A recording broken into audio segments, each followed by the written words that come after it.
Back in 2006, I remember being unemployed, living with my parents, and I'd just finished university, so I had absolutely no money.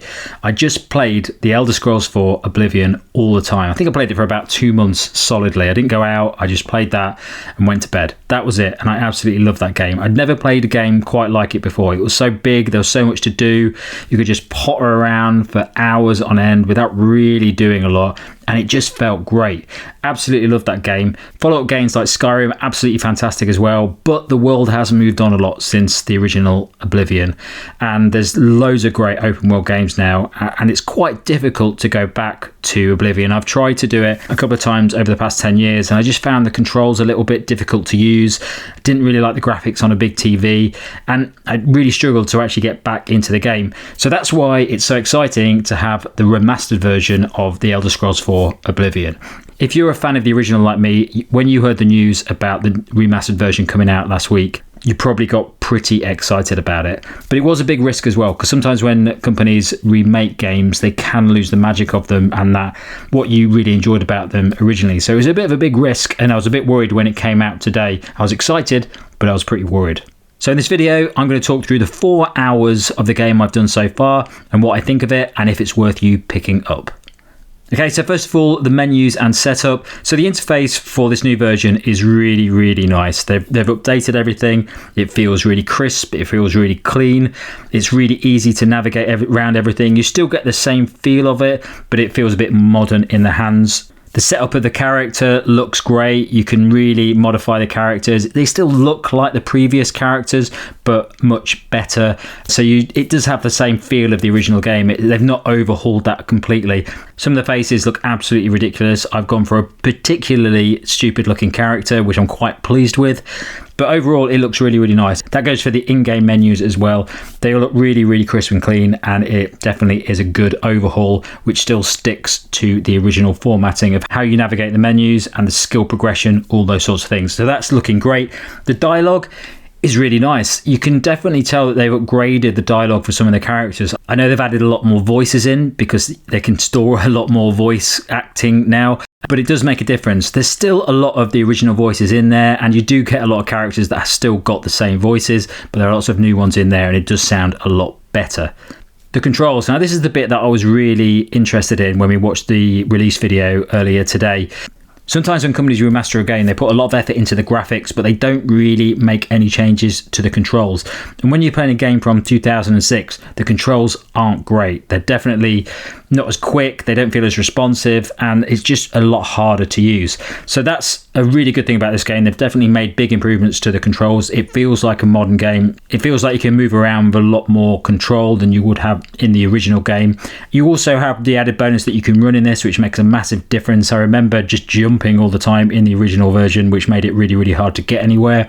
Now you can run, and it's quite quick, and it's nice and easy to use. The actual overall controls are pretty much the same. They're just better than what you get in the original version. So it's definitely a nice improvement, especially if you're a fan of the original game and you don't want any major changes, because sometimes companies can actually overhaul the whole control system and it feels like a completely different game. And if you're like me and you really wanted to replay the original Oblivion, you're just going to get some nice upgrades that make it more fun to play with. Graphics are the biggest change in this game. They look absolutely incredible. The faces of the characters are okay. They're definitely a massive improvement on the original ones. But the major graphic improvements are the world. So the sky, the buildings, the ground, the grass, the trees, it all looks absolutely fantastic. There's bits where you walking around at night and there's a lightning storm going on. It looks absolutely fantastic. They've got the Aurora Borealis in the background. It's a really, really nice looking game. Definitely the biggest change to the remastered version of Oblivion, and it looks fantastic. It feels like a very, very modern game.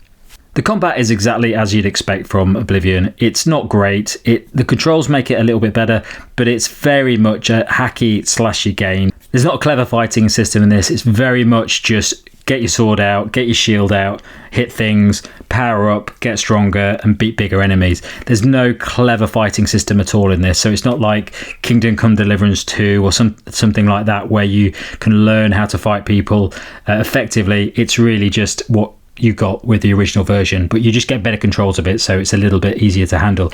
which again is exactly what I wanted from this remake. So should you buy this game? Well, it's a bit of a tricky one. What I would say is the game looks and feels very new and fresh. It's great to look at, but it doesn't feel like a new game. And if you're used to playing the original version of Oblivion, you'll very much enjoy this because you're getting a very similar thing. The only problem with Oblivion is that even though they've updated the controls and the graphics, the game is still quite an old style game. There feels like there's a lot of space in the game. You do a lot of wandering. It's definitely not a modern feeling game if you're looking at the actual engine itself and how the world is built. If you are new to Oblivion or Skyrim and you've been playing more recent open world games like Kingdom Come Deliverance 2, Red Dead Redemption 2, then it may feel a little bit old for you, especially when it comes to the fighting style, especially when it comes to the wandering around. There's also a feeling of open-endedness to a lot of the game. When you play a lot of open world games now, wherever you go, in a dungeon, in a castle, there always seems to be a reason for you being in the rooms that you go into. That doesn't happen in Oblivion. You can wander around a labyrinth and there's nothing in there hardly. You might find a case or something with some gold in it, but it's not like modern games where it's almost always a reason why you are searching through something. The beauty of Oblivion is that you can just wander around for ages and not really find a lot. And that's part of the joy of it. It's very, very relaxing game to play. The joy is in just the travelling around and eventually finding something really good. But you might spend a long time looking for stuff and never actually get anything that's that exciting until later on.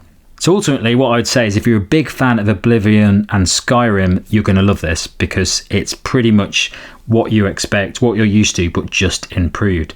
If you're a new player and you've never played those games and you're used to playing other ones, you might struggle a bit with this game because it definitely doesn't feel like a modern game in a lot of ways. So it's very much a nostalgia-driven game for people that really like this style, but it might be a risky one for people to get if you're not used to these games in the past. The other thing as well is that it's quite a pricey game for a remake. £50 in the UK is quite a lot for the standard edition of the game. For me, I absolutely do not mind paying that much for an Oblivion remake because I've been wanting to replay this game over 20 years.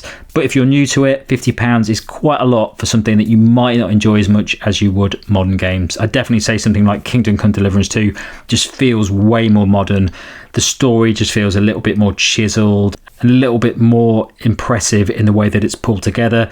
So it's a very much a nostalgia-driven game if you're looking for that. That's my view of the first 4 hours of play of the new Oblivion Remaster. I'll do another video when I get a lot further in.